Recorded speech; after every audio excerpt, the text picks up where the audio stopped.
I had to grab Joseph Patrick Murphy again, the best immigration lawyer I know. Sir, almost $100,000 in 8 hours. Fascinating, isn't it? It really is. It's an amazing groundswell of good cheer and good intentions. I hope he gets it. I hope this isn't Emiliano's 2.0. Hold on. Back up and explain what happened there, because you're spot on, brother. There was a ICE raid on a restaurant called Emiliano's. Oh, yeah. I think two of them. Oh, yeah. There was emotional footage circulated, just like a lot of the emotional news reporting on this case. Yep. A couple days later, just like in this one, there was just a GoFundMe was announced. No one said who organized it. No one knows who organized it. Enormous amounts of money are raised like that. And I'm hoping it doesn't follow the pattern of Emiliano's, because the Emiliano's workers never saw a penny. Hold on. They were slow. My man's nailing it. You know this because you rep some of those people, sir. I did. There was, and some of them, they didn't have a lot of money. One lady had spent a lot of money, asked me, how do I get some of the Emiliano's money? We talked to them and asked them. And people ended up getting deported because this fundraiser sat on that cash. There were not all of them, but some of those cases were defensible.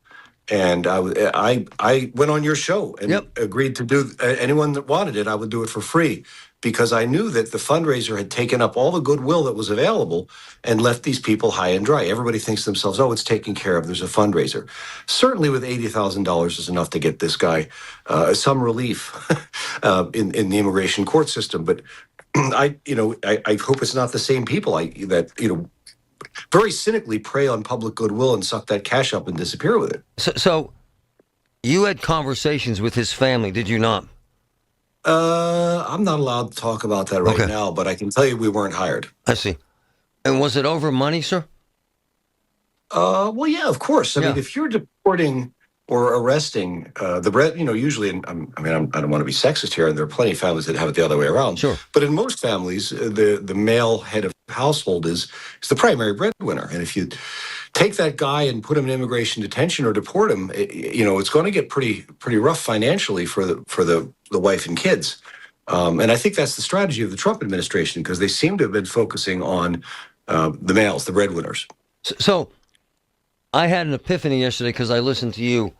So 2 years ago, this guy would have been cool. In fact, he's been working his ass off in Oakmont for 3 years. Cool. Living the life. I mean, historically, people would come in and make these affirmative claims, as he did. He entered lawfully. He was given parole at the border, I believe. Yep.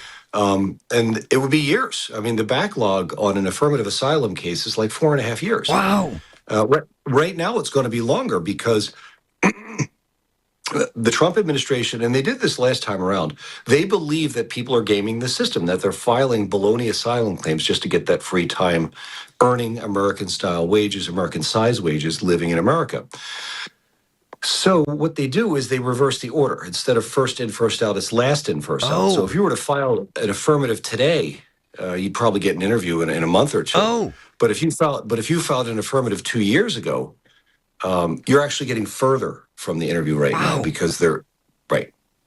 So I get this vibe from you, Anna, talking to his employer, that he's gone. He'll never ever be in the States again. Is that fair to say? No, not yet. Okay. Nicaragua, we do a lot of work. Very, very well known for very extreme persecution of Catholics, particularly Christians writ large. Possession of a Bible is big trouble now in Nicaragua. If the claim is something along those lines or something related to the political process, the Ortega regime, very, very difficult, very, very brutal, very aggressive, very totalitarian. The thing is, he's going to make that asylum claim from inside jail. He is. Right?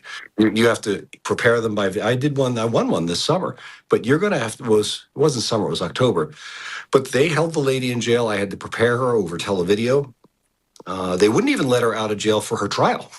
She actually was sitting in a jail cell by video testifying in her case. So it's kind of complicated preparing someone like that. Normally it requires a very strong claim. That lady converted to Christianity in a communist country. If our man is going to make something like that, and if he's got an okay lawyer, he might be able to win his asylum. And if he does, like my lady did, he'll be granted an I-94 and released as an asylee. A year after that, he can apply for a green card. There's no more hoops to jump through for him. Joseph So Patrick if Murphy. you've got a real case, we'll help you. What about what I started the show with, this notion that folks think he's innocent of anything? Is he an innocent victim of an aggressive? Well, no one is saying he's guilty of a crime. Yeah. Although he may be. He was given parole at the border. The immigration is allowed to let people who don't have visas in for humanitarian reasons. They made that decision with this fellow, to my knowledge. So he didn't enter illegally. He didn't commit that crime. There's not a criminal prosecution going here, and we're not going to be, Right. so to speak, punishing him. This is the other distortion that I see, and it can really make it hard not only to think about this and act about this issue properly and lawfully for the citizens, but even for lawyers, because no one's being executed here. They're not being sent to prison for decades. And, they're not getting 20 lashes or anything like that. They're just being returned to their home countries. Everybody's got this idea that this has to be prevented at all costs, perhaps a holdover from a Cold War mentality where trying to defect and failing often did have the death penalty. But it being sent back to Nicaragua, it may for him. And if he can demonstrate that, we won't send him. There is a mechanism here. It's somewhere in between the extremes, right? The one group doesn't want any trial and a quick return home. The one group wants never home. And somewhere in between, we're still going to observe our obligations under the United Nations and other treaties we've had, give these people a fair hearing. Hey, before you go, man, you were jazzed about something happening regarding Haiti. Yeah, this is some great news. TPS, which is temporary protected status for Haitians, about 350,000 of them in our country. Anybody who's followed the news knows that Haiti's in pretty bad shape right now. There's no functioning government. There's no president. It's being run by gangs. Wow. But it came out early this morning. I got word of it because TPS is supposed to end at midnight tonight. Federal Judge Anna C. Reyes, R-E-Y-E-S, District Court for the District of Columbia, appointed by President Biden, confirmed by the Senate in 23, put a stop to that. She's got a temporary stop on the termination of TPS.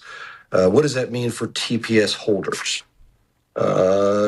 They continue living and working legally in the United States. The employers can honor their existing work permits. But it does not give them green cards. It doesn't create a permanent status. It's probably going to result in appeals and things like that. Most importantly, I'm really hoping immigration courts will honor this. They have a nasty reputation lately, the immigration courts and immigration judges, of not following rulings in federal court. There's one called Batista Maldonado that came out right before Christmas. They don't like it, so they're all pretending it doesn't apply to them. And you have to reprove the case every time. It's a across the board ruling, and it's really costing a lot of people a lot of money and a lot of grief. I hope they follow it.